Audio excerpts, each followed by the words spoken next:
എന്തൊക്കെയാണ് വീഡിയോ ചെയ്തുകൊണ്ടിരിക്കണ്ടേന്ന് വിചാരിച്ചിരിക്കുമ്പോഴാണ് എനിക്കത് ഓർമ്മ വന്നത്. ഭയങ്കര മെസ്സിയുണ്ട് ഞാൻ, പക്ഷെ ഇതാണ് ഒറിജിനൽ. അപ്പോൾ ഇന്ന് തിരിച്ച് എനിക്ക് കൊച്ചിയിലോട്ട് തിരിച്ച് പോകണം. അപ്പോൾ കുറച്ച് നേരം വീട്ടിൽ കുറച്ച് നേരം വർത്താനമൊക്കെ പറഞ്ഞിരിക്കാമെന്ന് വിചാരിച്ചു. അപ്പോൾ ഞാൻ ഇനി കുറച്ച് നേരം അവരുടെ അടുത്ത് വർത്താനം പറഞ്ഞിരിക്കട്ടെ. ഇതാണ് ഞങ്ങളുടെ അമ്മമ്മ, നല്ല സുന്ദരി അമ്മമ്മയല്ലേ. ഞങ്ങൾ വന്നു എന്ന് പറഞ്ഞിട്ട് ഞങ്ങളെ കാണാൻ വേണ്ടിയിട്ട് വീട്ടിലോട്ട് വന്നിരിക്കുക. ഇന്ന് കുറച്ച് ഡെസ്പായിട്ടിരിക്കുകയാണ്, കാരണം ഞങ്ങളിന്ന് തിരിച്ചു വരികയാണല്ലോ. അപ്പോൾ അത് കാരണം കൊണ്ട് അതിൻ്റെ ആ ഒരു സങ്കടമാണ് മുഖത്തുള്ളത്.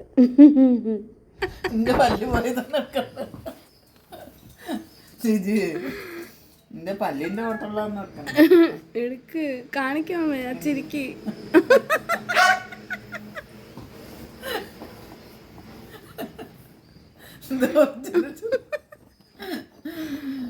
ഇനിയിപ്പോൾ ഞാൻ ഇറങ്ങാനുള്ള തിരക്കിലായി. ഈ കാസ്പറിനോട് ടാറ്റ ബൈ ബൈ പറഞ്ഞിട്ട് വേണം ഇറങ്ങാൻ വേണ്ടിയിട്ട്, ഇല്ലെങ്കിൽ പിന്നെ എനിക്കൊരു മനസ്സമാധാനം ഉണ്ടാവില്ല. ഇനി അടുത്തൊന്നും വരില്ല. ഇനിയിപ്പോൾ ഒരു 2 വീക്സ് ഒക്കെ കഴിഞ്ഞിട്ടാണ് എനിക്ക് അടുത്ത ലീവുള്ളൂ.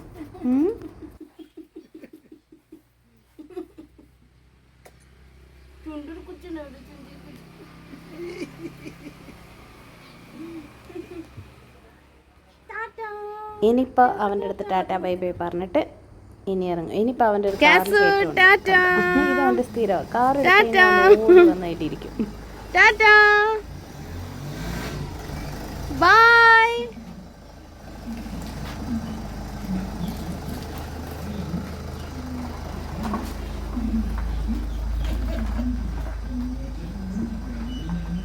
ടാറ്റാ കാസ്പർ.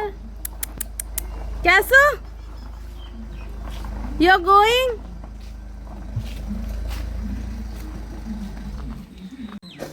കാർ ബാക്കിലേക്ക് പോകുന്നു. ബൈ.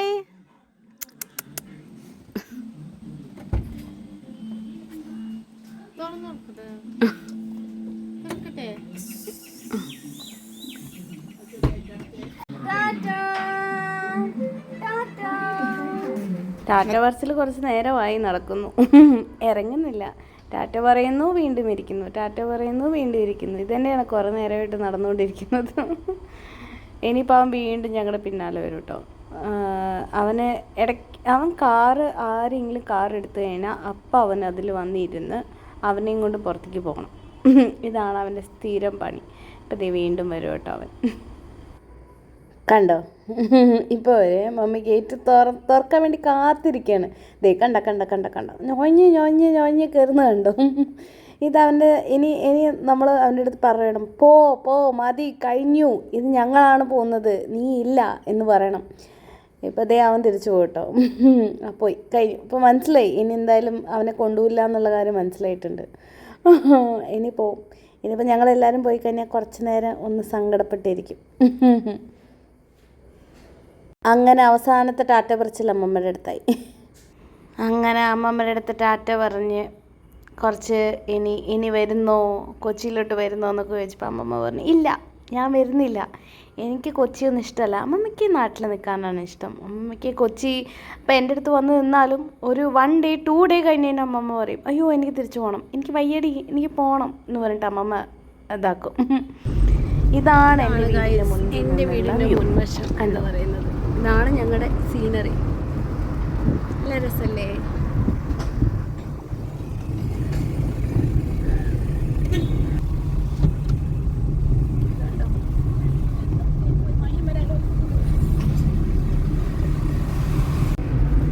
ഞങ്ങൾ തിരിച്ചു പോവായി.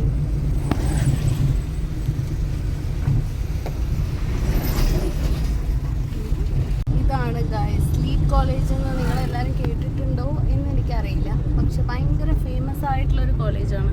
അവിടുത്തെ സ്റ്റുഡൻസ് തന്നെയാണ് ഹോസ്റ്റൽ കാര്യങ്ങളെല്ലാം നോക്കുന്നത്. പിന്നെ അതുപോലെ തന്നെ അവർക്ക് ക്ലാസ്സിനൊരു ടൈമിങ്സ് ഇല്ല പോലും, രാവിലെയും രാത്രിയും ഉച്ചയ്ക്കും ഒക്കെ ഉണ്ടാവും അവരുടെ ക്ലാസ്. പിന്നെ അതുപോലെ പ്രിൻസിപ്പൽ ഭയങ്കര ഫ്രണ്ട്ലിയും പിന്നെ ഏത് സമയത്ത് അപ്രോച്ചബിൾ ആയിട്ടുള്ള ഒരു പ്രിൻസിപ്പളാണ്. സ്റ്റുഡൻസിൻ്റെ കൂടെ തന്നെ എൻഗേജ്ഡ് ആയിരുന്നു. കുറേ അവരുടെ വീഡിയോസും കാര്യങ്ങളൊക്കെ ഉണ്ടായിരുന്നു. പിന്നെ അതുപോലെ തന്നെ കോളേജിനൊരു മതിലില്ല കേട്ടോ, അങ്ങനെ കുറേ സംഭവങ്ങളൊക്കെ ഉണ്ട്. നിങ്ങൾ ഒന്ന് നോക്കി നോക്കുക, അതെൻ്റെ വീടിൻ്റെ അടുത്താണ്. അതുപോലെ തന്നെ ആ കോളേജിനെ കുറിച്ച് വേറെ പറയുകയാണെന്നുണ്ടെങ്കിൽ അതിലെന്താ മതിലില്ല അല്ലേ? മതില്, ഗേറ്റ്, കുട്ടികൾക്കൊക്കെ നല്ല ഫ്രീഡം ഉണ്ട്. എപ്പോൾ വേണമെങ്കിൽ പുറത്ത് പോവുക, എപ്പോൾ വേണമെങ്കിൽ ക്ലാസ് ഇടുന്നതിന് ടൈമിങ്സ് ഇല്ല. രാത്രി ഒക്കെ ക്ലാസ് ഉണ്ട്. പിന്നെ നല്ല ഫ്രീഡം ആയിട്ടാണ് അവർ കുട്ടികളവിടെ. പിന്നെ നല്ല സ്വിമ്മിങ്, ട്രെക്കിങ് എല്ലാം അവിടെ പഠിപ്പിക്കും. പിന്നെ അനിമൽസിനൊക്കെ അവര് വളർത്തുന്നുണ്ട്. ക്യാമലുണ്ട്. പിന്നെ ആ കോളേജിലുള്ള ബസ് ഓടിക്കുന്നത് ആ കോളേജിലുള്ള കുട്ടികൾ തന്നെയല്ലേ? ബസ്സൊക്കെ കുട്ടികൾ തന്നെയാണ്. എല്ലാം അവർ തന്നെയാണ് അതാക്കുന്നത്. ഒരു കോളേജ് പ്രിൻസിപ്പള് കുട്ടികളെ പോലെയാണ്. കുട്ടികളുടെ കൂടെ എല്ലാ ഇതിനും പ്രിൻസിപ്പൾ നിൽക്കും. പേരാണ് ആ പ്രിൻസിപ്പളിനെ വിളിക്കുക കുട്ടികളെല്ലാം. സാർ എന്നൊന്നും പ്രിൻസിപ്പളിനെ വിളിക്കില്ല. നിങ്ങൾ സെർച്ച് ചെയ്ത് നോക്കില്ല ഈ കോളേജിനെ കുറിച്ചിട്ട് നിങ്ങൾക്ക് അറിയാൻ പറ്റും. കുറേ ഷൂട്ട്സും കാര്യങ്ങളൊക്കെ ഉണ്ടായിരുന്നു അല്ലേ? കുറേ ചാനലിലും അതിലൊക്കെ ഉണ്ടായിരുന്നു. സ്റ്റാർ വാർഡിൽ അതിലൊക്കെ ഉണ്ടായിരുന്നു ഇതിനെ കുറിച്ചിട്ട്. എത്ര പേർക്ക് അറിയും എന്നറിയില്ല. അറിയുന്നവരൊക്കെ ഇത് കാണുകയാണെന്നുണ്ടെങ്കിൽ പ്ലീസ് കമൻറ്റ് ചെയ്യുക. അതിനെക്കുറിച്ചിട്ട് നിങ്ങളുടെ എക്സ്പീരിയൻസ് കമൻറ്റ് ചെയ്യുക. ഞാൻ പഠിച്ച എൻ്റെ സ്കൂൾ കാണിച്ചു തരാം കേട്ടോ. സ്കൂളിനോട് ചേർന്നിട്ടാണ് ഇവിടെ പോലീസ് സ്റ്റേഷൻ ഉള്ളത്. ഇതാണ് ഇവിടുത്തെ പോലീസ് സ്റ്റേഷൻ. അതിനോട് ചേർന്നിട്ട് തന്നെയാണ് സ്കൂൾ. ഇതാണ് ഞാൻ പഠിച്ച എൻ്റെ സ്കൂൾ. കണ്ടോ? ഇതാണ് റെയിൽവേ കോളനി എന്ന് പറയുന്നത്. ഇത്രയും ചെറിയ റോഡായിരിക്കും. വൈകുന്നേര സമയത്തൊക്കെ ഇവിടെ കൂടെ ഓടിക്കാന്ന് പറഞ്ഞാൽ ഇവിടെ വണ്ടി ഓടിക്കുന്ന ഒരാൾക്ക് എവിടെ ഏതൊരു ട്രാഫിക്കുള്ള എത്ര വലിയ തിരക്കുള്ള സ്ഥലത്തും നമുക്ക് വണ്ടി ഓടിക്കാൻ പറ്റും. അങ്ങനെയാണ് പറയുന്നത്. ഇത് നമ്മുടെ കോളനി, റെയിൽവേ കോളനിയിലുള്ള ക്വാർട്ടേഴ്സ്. റെയിൽവേയിൽ താമസിക്കുന്ന എല്ലാവരുടെയും ക്വാർട്ടേഴ്സ് അതിൻ്റെ ഉള്ളിലാണ്. Railway quarters. സ്ഥിരം വരുന്ന പച്ചക്കറി വേണ്ട. ഇത് ഈ കാണുന്നത് ഡിവിഷണൽ ഓഫീസാട്ടോ. പാലക്കാട് ഡിവിഷണൽ ഓഫീസിൻ്റെ മുന്നിൽ ഇങ്ങനെ ഒരു ട്രെയിൻ എൻജിൻ വെച്ചിട്ടുണ്ട്. ഈ എൻജിൻ ഒറിജിനൽ എൻജിനാണെന്നാണ് പറയുന്നത്. ചിൽഡ്രൻ, ചെറിയ കുട്ടികളൊക്കെ സ്കൂളിൽ നിന്നൊക്കെ കൊണ്ടുവന്നിട്ട് അതിൻ്റെ ഉള്ളിൽ കയറ്റി എന്തൊക്കെയാണ് സംഭവങ്ങളെന്നൊക്കെ കാണിച്ചു കൊടുക്കാറുണ്ട്. അപ്പോൾ ഇത് ഒരു ഭയങ്കര കൗതുകമായിട്ടുള്ളൊരു സംഭവമാണ്. പാലക്കാട് വരുന്ന സമയത്ത് എന്തായാലും നിങ്ങൾ വന്ന് നോക്കാം. എന്നിട്ട് നേരെ ഞാനിത് റെയിൽവേ സ്റ്റേഷനിലെത്തി. ഞങ്ങൾ കുറച്ച് നേരത്തെയാണ് എത്തിയിരിക്കുന്നത്. എന്നാലും കുഴപ്പമില്ല. ഇനി പോയിട്ട് കുറച്ച് നേരം ട്രെയിനിൻ്റെ ഉള്ളിലിരുന്ന് പ്രഹസനം നടത്താം. ട്രെയിൻ ഇവിടെ കാത്തിരിക്കുന്നുണ്ട് കേട്ടോ. ഇതിപ്പോൾ ഞങ്ങളുടെ ഡിസ്കഷനാണ്. ഞങ്ങൾ എന്തിൽ സ്റ്റാർട്ട് ചെയ്യണം? ഫുഡ് കടി. ട്രെയിനിൽ കയറി കഴിഞ്ഞ് കഴിഞ്ഞാൽ ഞങ്ങൾ ഭക്ഷണം കഴിക്കാൻ തുടങ്ങും. എന്തെങ്കിലുമൊക്കെ സ്നാക്സ് മേടിച്ചിട്ടായിരിക്കും ഞങ്ങൾ ട്രെയിനിൽ വരുന്നത്. എന്നിട്ട് ഞങ്ങളത് കഴിക്കാൻ തുടങ്ങും. ഈ പാലക്കാട് ജംഗ്ഷൻ എന്ന് പറയുന്നതും അതുപോലെ തന്നെ പാലക്കാട് ജംഗ്ഷൻ്റെ ആ ഒരു ബോർഡ് കാണുന്ന സമയത്ത് മനസ്സിനൊരു പ്രത്യേക സന്തോഷമാണ്. അത് എന്താണെന്ന് അറിയില്ല. സ്വന്തം നാടായതുകൊണ്ടായിരിക്കാം. പക്ഷേ അത് ഒരു എന്താ പറയുക, അതെനിക്ക് വാക്ക് കിട്ടുന്നില്ല. ടാറ്റാ, ഇനി അടുത്ത ആഴ്ച കാണാം.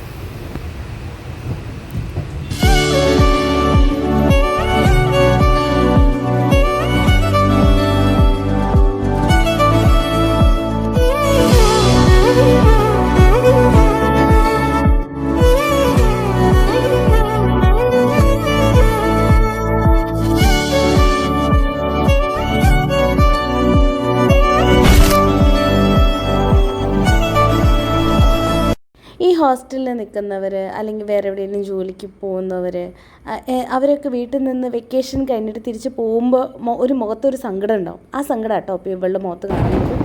നാളെ മുതൽ ഇനി പഠിക്കണമല്ലോ എന്ന് പറഞ്ഞിട്ടുള്ള സങ്കടമാണ് അത്.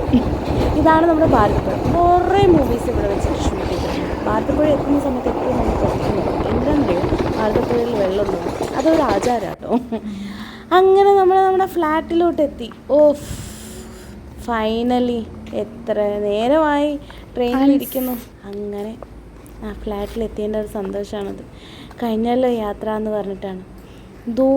ആ കാണുന്ന കേട്ടോ നമ്മുടെ ഫ്ലാറ്റ്.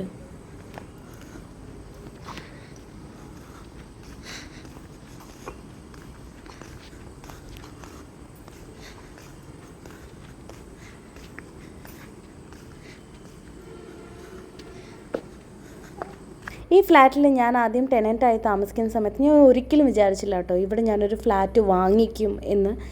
പക്ഷേ ആ ഒരു ഭാഗ്യം എനിക്ക് കിട്ടി. ഇതോ ഞങ്ങളുടെ പേര് കണ്ടോ, അതാണ് ഞങ്ങളുടെ പേര്, അതാണ് ഞങ്ങളുടെ ഫ്ലാറ്റ്. ഇനി നമ്മുടെ ഫ്ലാറ്റിലോട്ട് പോകുന്നു.